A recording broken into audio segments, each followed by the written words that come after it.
Hello, fellow risk takers, and welcome to my worst investment ever. Stories of loss to keep you winning.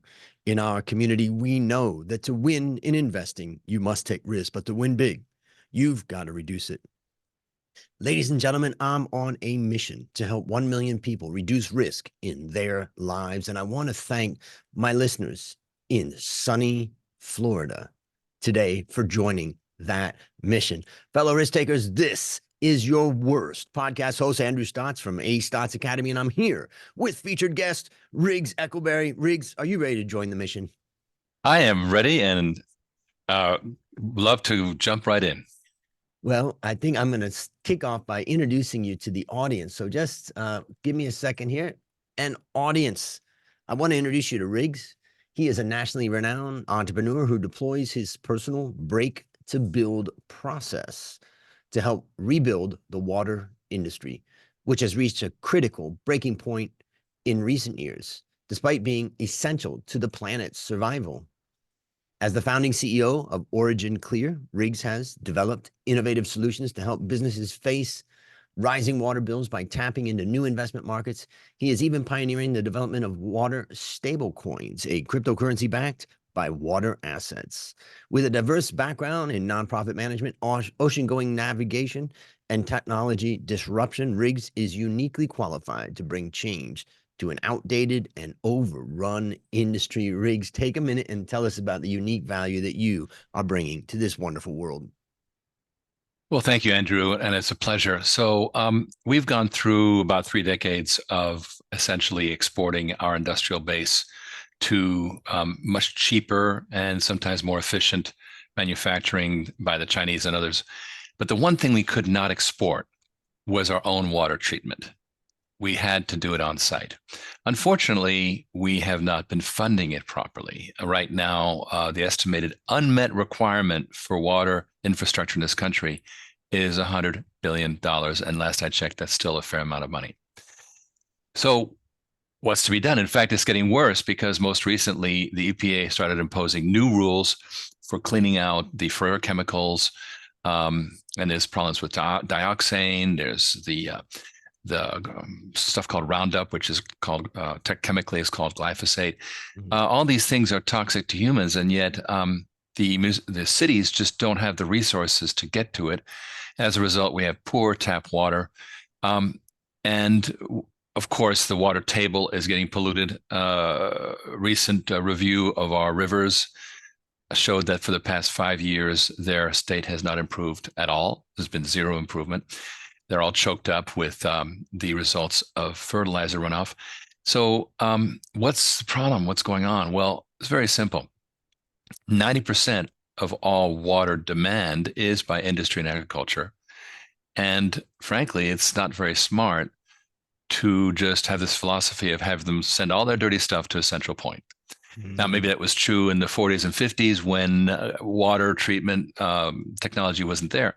But today we have the technology to treat in place. And so now the solution really is to unburden the cities by having businesses do their own water treatment. And that is going to return the cities to their primary mission, which is clean water for you and me. And that's interesting, the point about treat in place as opposed to just dumping into a system that then goes to a central location. What is it that's made that breakthrough possible to do, economically viable treat in place? Well, there was a need to downscale the giant, those huge sewage systems you see if you go, anywhere really, you'll see these enormous systems, and they had to be downscaled so that they fit in a corner of a brewery, for example. And so that had to be developed, but also financial systems to make it possible for these users to not have to bear a big capital expense. So they'd be able to just switch meters essentially. And that's what we've made possible with our water capital breakthrough called Water on Demand. So it's really on the one side technology, but on the other side, a fintech financial implementation that takes away the entire problem for the end user. Now, they love it because number one, water and sewage rates in America are inflating faster than college tuition and healthcare services. They're so underfunded, they're trying to pay it with increased water rates, which of course is counterproductive because then people fall off the system and they're not being served anymore. So when a business does its own, it's got predictable, it's got a machine, predictable, and knows what the expense is. Number two, they can recycle. America has terrible recycling rates. Israel's achieved almost 90% recycling. The number two in America in the world is Spain at 20%. We are at 1%. And structurally, we can't do it. When we send water to the central system, it's not built to send it back. And so when somebody is treating in place, they are able to do their own recycling, thus lowering water rates and alleviating droughts. And you mentioned two areas, healthcare and education. And those two areas are famously inflated from the government pumping in tremendous amounts of money into those industries. But I'm guessing that when you're talking about the inflation of, water treatment, let's say, that's actually probably real inflation, not driven by a huge influx of demand that's stimulated by government funding anybody who wants to, let's say, go get an education and therefore pushing up prices. Or is there a lot of government intervention that's causing that price rise there? Well, the assumption when these systems were built in the first part of the 20th century, long before you and I were around, was that government funding would be plentiful. And in fact, until about 1970, it was. Then it started tailing off and eventually even turned into loans versus grants. So the federal government stopped helping at all. And then local cities just didn't have the ability to carry, because what's happening at the same time is we have more and more toxic waste because of industrialization that was not accounted for in the early, when we were treating infrastructure, water in the early part of the 20th century. It was a more organic mix, typically, much simpler compounds. So the problem was less, but also people just weren't aware, right? So it was kind of like smoking back then. It's like, well, maybe it's not so good, maybe it's not so bad, kind of thing. So the problem is now recognized as acute. We have a serious industrial toxic waste problem, in addition to all the problems with the dumping into the rivers and so forth. And it's even worse, by the way, in other countries where nearly all of the sewage is dumped, not just a large fraction. So what the problem is in the United States, sticking to that for now, is that it's just simply an unfunded mandate. And the cities just don't know what to do next. You see these articles show up, and then, of course, they get blamed, like Flint, Michigan, when things go wrong. But it's not their fault. There really just aren't. There was an instance, for example, in Compton, California, where one day the water started running brown, and the residents said, "So what's up with that?" And the local water treatment district said, "Well, it won't hurt you. It's fine." And they said, "No, we'd like to have the water run clear if it's okay." And they said, "Well, it would have helped if you had funded us for the last 15 years." And what had happened was the Compton City Council had just not been able to allocate the funds. It was not a wealthy district. In the end, they got absorbed into the larger metropolitan water district. But the point I'm making is the alarm bells have been there for a long, long time. The good news is that when we came along, and we're one of the key players, and we're differentiated in that specific financing thing, but that's not neither here nor there. But those of us who are working in what we call decentralized water treatment, i.e., helping businesses do their own treatment, when we came along, we were welcomed like, great. And in fact, the cities are glad to see us show up. Right. And you mentioned, the industrial and it seems like agricultural as the main sources. You said 90% of the issue. And you mentioned about fertilizer runoff. And when I think about a factory as an example, which I have a factory in Thailand, and we have a certain amount of waste, whether that's smoke coming out of the factory or whether that's water coming out of the factory, and we have obligations to treat that, and we treat that to the requirements set by the government. But when I think about a field or a, what is happening with, and nowadays, America really is truly, absolutely dedicated to the monoculture type of mass agriculture, how do you how can is there any way that that can be treated on site, or is that going to naturally go into the water table or into the water system? I'm just curious about that. No, everything can be treated. The technology is there. So one thing about the water industry is that there's lots of good technologies coming along that make things better, but the basic technology is solid. And we know how to take the nitrates and so forth. They do a pretty good job in Europe, by the way. I used to summer in a part of Italy near Rome where there was a crater lake, and all the slopes were covered with crops, and yet the lake itself was limpid, clear. In other words, they were not letting any of the fertilizer get into the water, and that's proper stewardship. I would say they have higher standards than us, but also, they're not perhaps dealing with as industrial a scale as we are either. Mm. Yeah, and it's kind of terrifying because when I came to Thailand 30 years ago or so, there wasn't industrial farming, and we'd still have small scale farming, and it hasn't gotten to that industrial scale mainly because I think the government is terrified of the idea of kind of people losing their plots of land. That's social security in Thailand. And you've already got an emergency where you've got a very aging population, very quickly aging population. And we saw it during COVID. What happened during COVID time? Everybody fled back to their home plots, their home pieces of land where they can grow food, So there's that Mm. connection with the land. But now, as I see what's happening with the chemical companies, the global and US chemical companies and fertilizers and stuff, it's just a matter of time before Thailand is completely overrun with all of these fertilizers. But more than fertilizers, the chemicals like Roundup, as you mentioned, and other things. And I just think, there's just nobody that's here protecting, very hard to protect the waters. I'm just, curious what you're seeing in like emerging markets versus the US. Obviously, there's issues, but I could just imagine that some countries are just completely overrun. Yes. Now, obviously I don't drive policy, but when I look at the lack of infrastructure in places like India, where literally you have people dying every year who are sewage workers in there with the sewage gases and so forth. Why? Because there's just no infrastructure, and they're having a hard enough coping with the headwaters problem, which is a giant hydrological project. But meanwhile, what about the cities? Well, the solution again is treat in place. Why build giant central systems when you can just put in place these compact systems, which also enable recycling and improve water quality? Now, whether or not Thailand or other places are going to be invaded by conglomerates that will enforce Roundup and so forth, it's my dear hope it doesn't happen. But then again, we kind of know how the monolith works, right? It's happening. Trust me, it's happening.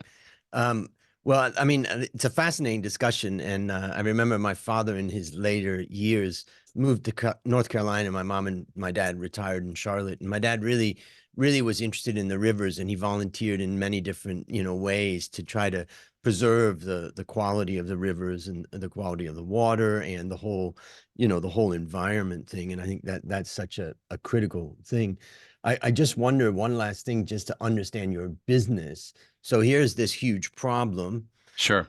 How maybe in the simplest way, tell us like the type of person or company or organization that engages you and what you help them, achieve, and how that all comes about.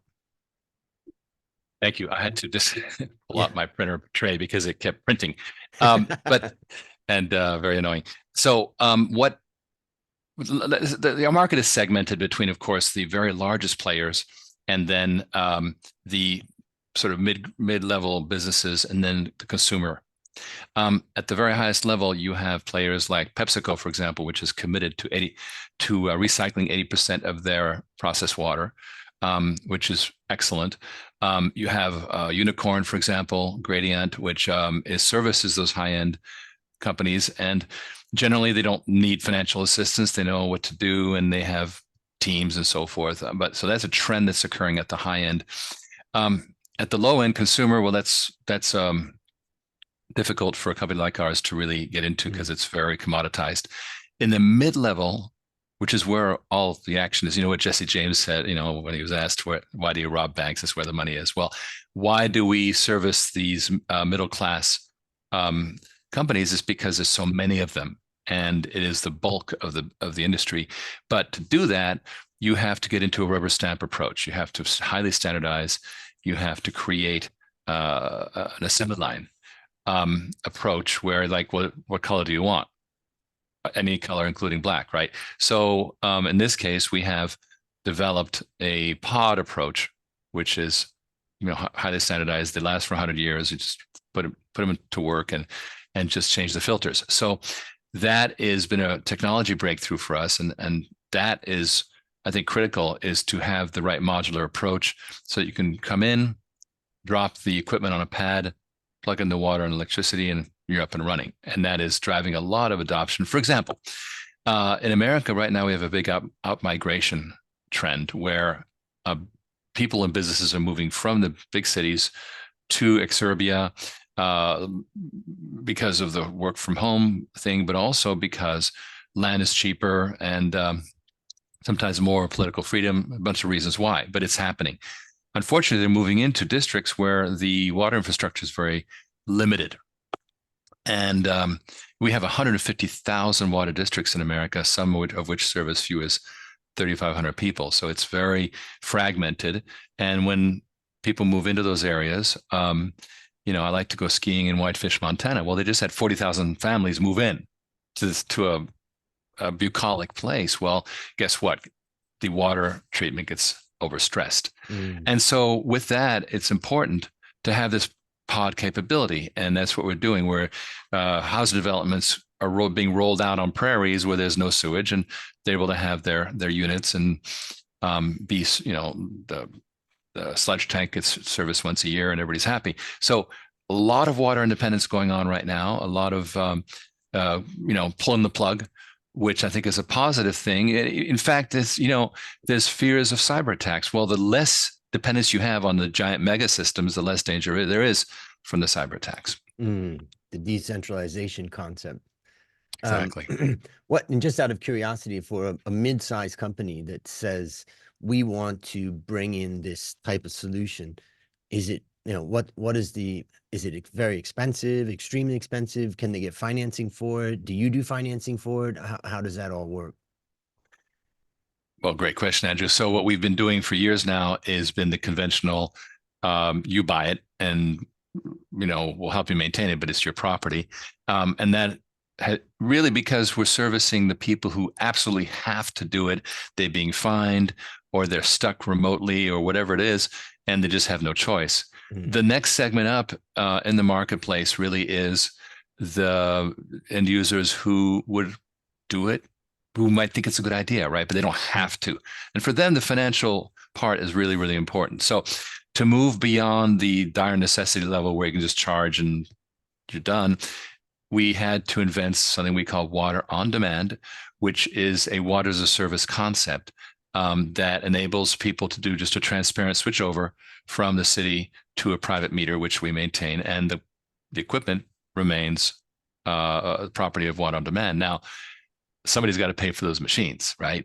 And so that's where investors come in. And so we've created, and this is where we're unique, because there's other water as a service providers, but the only player out there who actually works with regular investors is water on demand. So it works kind of like if you've heard of master limited partnerships in the oil and gas industry, they return royalties and so forth.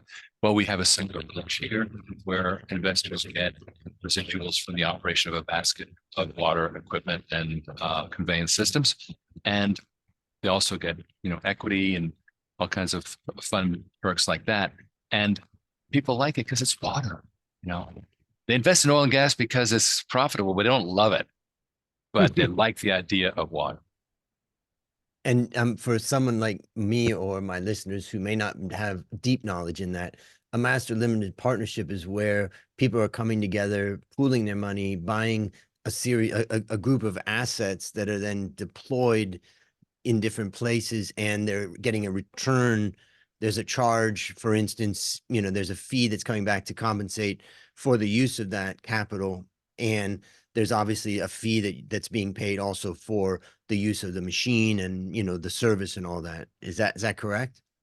Absolutely. So in this case, it's very much like what the oil industry calls a throughput contract, meaning you're being paid for the actual flow. Mhm. And in this case, it's the flow of water. So it's to the end user, it's just it's the same, it's comparable. They're on the same meter, nothing much changes, except now they have control over their own water and they can do that recycling bit, that's the biggest change. And they also have a contract, long-term contract that shelters them from the worst inflation that's occurring in the water industry. So it's good for them and it's good for our investors, because here's the problem for regular guys like you and me, Andrew, is that we seldom have access to the really tasty deals, right? Mm, If you look at the rounds that were done in Airbnb, Ashton Kutcher was early on and he did incredibly well, yeah. something like 400,000%. But we didn't have access to those deals. Now, nothing wrong with Ashton. He's a great guy, I'm sure, but the rest of us don't have that access. And here's the second problem, is that most commodities are highly manipulated. Um, you know, oil and gas, gold, Mm. most precious metals, and dare I whisper that Bitcoin might be a little bit manipulated? I don't know. I'm not going to speak treason here, but it's a highly unprotected market. So all these mature commodities are highly manipulated because they have hidden interests and so forth and so on. And water, it's still early. It's the early stage of the water monopoly breakup. So it's a relatively stable commodity. And we know that there's constant, stably rising demand, right? That Mm. the demand just keeps going up. So it's a good, solid asset, and we are just pleased as punch to have made it an investable asset. And in fact, that company that we've put together, that Origin Clear has built, is now on its way to the NASDAQ as part of a blank check acquisition, special purpose acquisition company that has now decided to acquire Water on Demand, which is great because assuming that the merger succeeds, it's currently in registration with the SEC, we will then have dramatically better access to capital to make it work even better. And so is that it's a SPAC? Is that what that is? That's buying that? And is that SPAC listed now?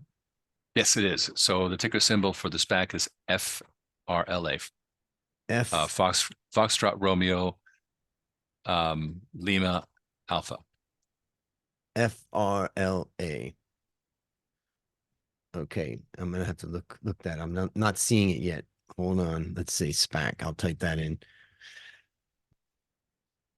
Right. We'll Something we'll that we'll NASDAQ. get that. We'll get that. SPAC Insider Fortune Rise That's acquisition. the one. Okay, That's got the it. one.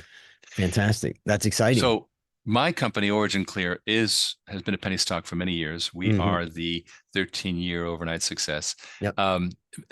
But we were not going to the NASDAQ. We're remaining that. And our role is to continue to incubate more of these. Our superpower is really working with the everyday investor Right. on crowdfunding as well as accredited. We do both. Mm. And so people can get involved with this particular um, uh, really exciting project of ours, either as unaccredited through the upcoming called Regulation A offering, which is Mm. planned, and secondly through investment as an accredited investor, where you get that royalty action. So, as I say, people are very excited about it, and here's what's amazing, Andrew. I came up through high tech, and I was accustomed to a lot of disruption. Um, and this whole idea of breaking to build is a great idea. Well, I came along to water, and it was like water's like, you're not going to break me. You're not going to change me. We're going to stay the same. And it's been a long way. We had to find where was the point of leverage. Mm. What made the change happen? And trying to work with big water just wasn't happening. We also had for a long time, we did pure technology, but water industry is technology phobic because they're like, everything's fine. So in the end, we really had to attack to spot this new trend and help it happen. And we think that's the most exciting thing going on in certainly in the water industry. Well, it's fascinating talking about, and we definitely talked longer than I usually talk about people's business. But I think that, the water issue is a big issue, and it should matter to all of us, that we have clean water and all that. And so it's really exciting to learn about how you're opening the floodgates. But now, With a splash. yes, hey, there you go.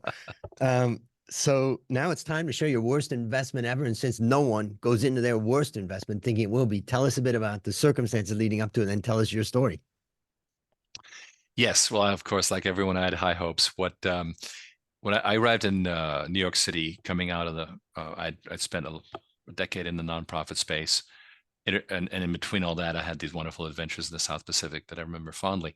Well, I in the early '80s, I just had this realization that technology was going to be the linchpin for all change, that really it was going to accelerate. So I found my mission. It was like I really want to help make this happen, and so I arrived in New York City, and um, this was the period when companies were moving from that old safeguard ledger, bear down hard, to mini or microcomputer type accounting systems, and it was a big trend. And there were very competing operating systems, which doesn't matter. But really, what was happening was that a lot of people needed help to make that migration, and so I created a company, actually a series of companies that tried to help these companies. Well, what I discovered very quickly is that when you're trying something new like that and you're undercapitalized or you have zero capital and you have 12 employees in Manhattan, that every 2 weeks is a terrible, terrible thing. You hit that payroll date, and I'm proud that during the whole time that I did this, I was always able to take care of that. But here's what happened, where and the saying that your greatest expense is the money you don't make, right?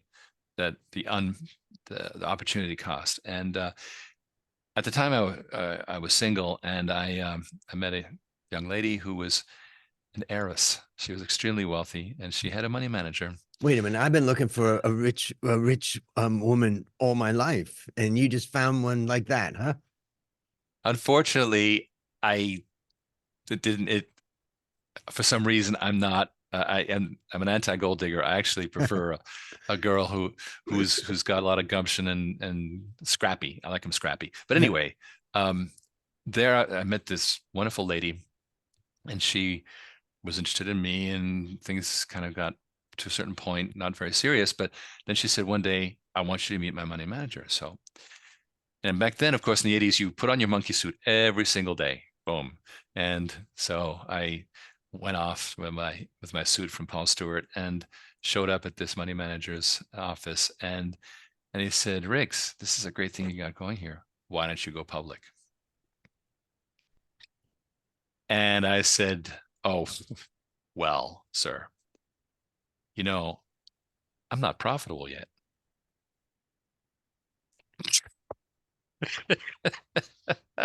Don't worry about it. And he said, well, he didn't care. He said, "Okay, goodbye." Well, it didn't work out with the girl, and later I was kicked myself like, what was I thinking? Because this industry, um, computerizing companies, typically back then and even now, is not very profitable at the outset. You're doing a lot Mm. of work to get people their right programs and customize them and this and that and the other thing, and then but the real money is the annuity, is that monthly payment, and if you service them right, they will pay that forever. And I wasn't calculating that. I was all bravado, but I wasn't really financially smart. And so what I it would have been great to have said, "Well, sounds great, sir. Let's get it going." And then some fast talking investment banker would have gotten a hold of me, and we would have done some interesting stuff. And I would probably have a monster ego today. That would probably be what we'd have, because that was the beginning of the giant revolution where so all these businesses. I mean, I used to show up, Andrew, in the Bronx, and these terrible part of the town, in this little place, little concrete block house, and inside with this gem of a business, selling buttons or something like that. And they were all over the city, and they were just waiting to be helped. and I had a good relationship with AT&T, which was getting all these leads and so forth. So what was my worst investment was really turning down this sweat equity opportunity of a lifetime. That I was I was still in my 30s, and it was a perfect time to jump on it. So what happened as a postscript is that I worked on it for a long time after that, but eventually got discouraged. I was like, this is horrible. And I gave the business to my best salesman. And he came back to me years later and said, Riggs, I've still got some of the accounts that we opened together. They've made me a mint. And he became a millionaire off that recurring monthly revenue, right? The MRR. And that was a big learning lesson to me. And you've got to look for that monthly recurring revenue. But more importantly, was realizing that, Wall Street bets on futures. Mm. And I hadn't yet realized that. I thought I already had to have achieved something. Well, that's the whole point of getting Wall Street financing is and was to get things going, right? Mm. And so that, I had many adventures after that, including the .com, which I loved and had some good exits and so forth. But that was, I'm telling you, this is the first time I've ever told this story right here and now. Interesting. Well, how would you summarize what you learned? Okay, the number one thing I learned from the overall experience, not just that one interview, was don't go into an industry unprepared. I was just bluffing my way in there. The first computer I sold, I didn't know where the on switch was, right? And I just, I could just, I can do this. This is what it couldn't be that hard, right? And I worked day and night, and managed to build a business that I eventually turned over. But still, it was financially ruinous to me personally. The thing that I learned from that is get to know the space you're in. Apprentice, find a lower level position, and so forth. This is what I did in the 90s, for example, in the software industry. And I really got to know what I was doing. And for example, I knew that I eventually wanted to become a CEO. So starting in 1995, I started as a program manager. And 10 years later, I had made it up to C level, and I'd taken a company public as a number two. And then I felt ready. So, and I still had lots of lessons to learn, but I wasn't completely at sea. I was at least smarter than the people that I was hiring, which was good. Yeah, and maybe I'll share my takeaway. I've been thinking about a lot of my clients in Thailand want to IPO, and I've been thinking and preparing to create an IPO boot camp here in Thailand and in Asia, just because I've been an analyst most of my career in the markets, and so I just understand that and have my own business and stuff. But the first step in this IPO boot camp I've been thinking about is really, in order to really become a member of the boot camp, you've got to do a scale pitch where you've got to explain the scaling up of this business. What is the potential? And you need to have a vision of that potential. Whether your confidence in getting to that or that's another issue, but you've got to be able to paint a vision of the scalability of this, that there's a real need. And that's what I think, maybe when I heard you talk, I thought when we're young, we don't think about that and we don't clarify that so well. We just kind of, and then we also have a lot of insecurities about, I don't know this and that and all that. Right. But as I think about it now, after running our factory here in Thailand for 30 years, when we were young, remember we used to go in wagons and, your friend or your mom would pull you in that red wagon. And then when we got a little bit older, we turned the handle around. So we would hold the handle and our friends would push us down the hill and you try to steer the wagon, but which it's pretty hard to steer a wagon, with the handle behind, like that. Sure. And, Sure. and I think that's what business always is. Every CEO is constantly racing down a hill and it's constantly, it's never in control perfectly. And so that's the two things that I'm thinking about is when you're into a situation like this, you've got to really visualize what is the market opportunity. And the second thing is you got to understand that it's kind of always a mess Hmm. and you're always going to the next level that you're not necessarily qualified for, but you're going to do it. And the other guys that are building businesses, yeah, there are some guys, men and women out there that are super qualified, but most of us are just trying to figure things out as we're going down that hill. Those are two things that I'm thinking about as I hear your story. Anything you would add to that? Well, yes, those are very, very true. The one big item that I actually realized relatively recently was the vital importance of team building, and because what I uh, what's going on right now is I have a great team, and as a result, I have a life. Um, next week I'm going skiing, which is like very nice. Um, so what's the difference? Well, back then for many, many years, I was trying to be a hero and like, I can do this, I can make it happen. And I was employing people, but I wasn't really enlisting them as Mhm. team members. And as a result, I was kind of like, I mean, literally with these computer systems, I would spec everything down to the search suppressor. Why? I don't know, because any one of a number of people would have been happy to help me with that.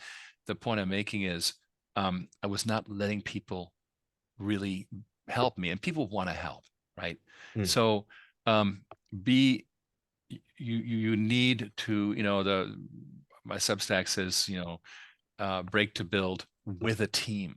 It's got to you can't just go, okay, we're just going to blow up this industry and rebuild it and it's me alone. I don't Yeah. think so. It's not Superman, it's League of Avengers, right?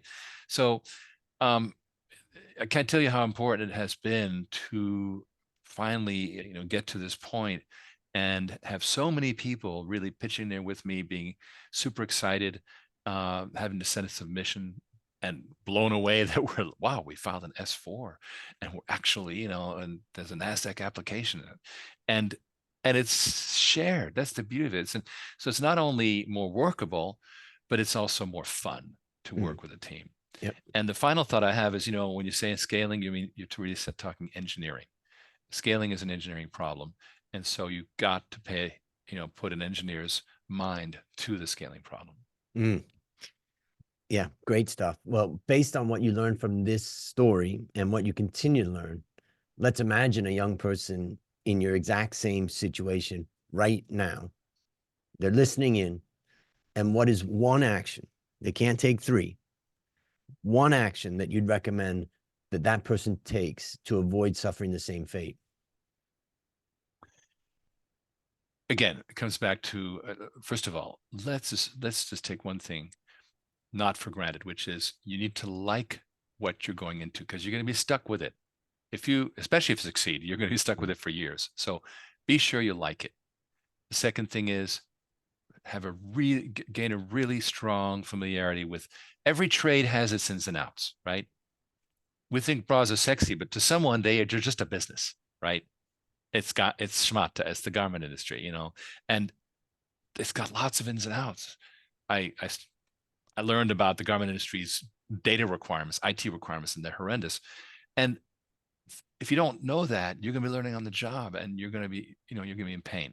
Mm. So take the time, learn how it works, especially on the technology enabling side, which is where it's at. And those are the two things: like what you do and get to know it well. Yep. So, what's a resource that you'd recommend for our listeners?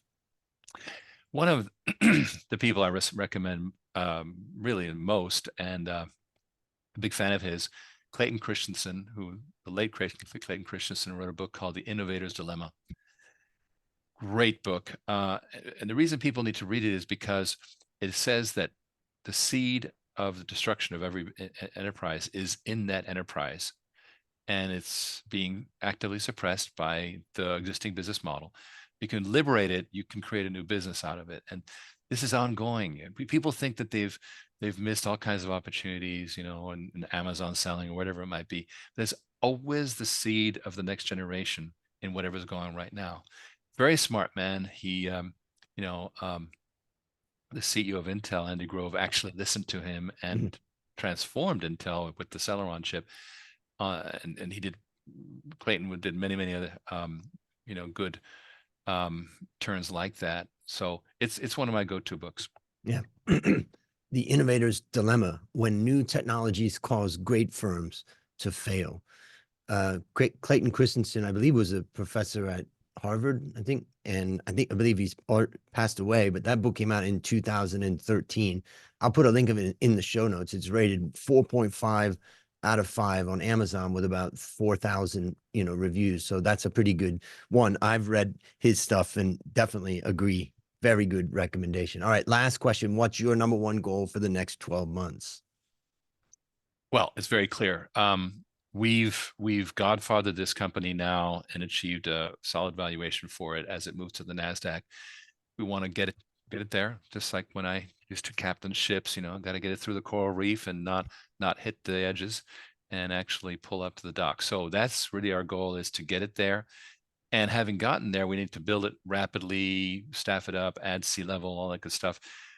This is our time. The next 12 months is going to be critical for that, and then pivot the mother company, Origin Clear, to this incubator role to do the next thing up, including the show notes mentioned briefly the idea of a stable coin. We won't get into that. No time for that, but there's more to come.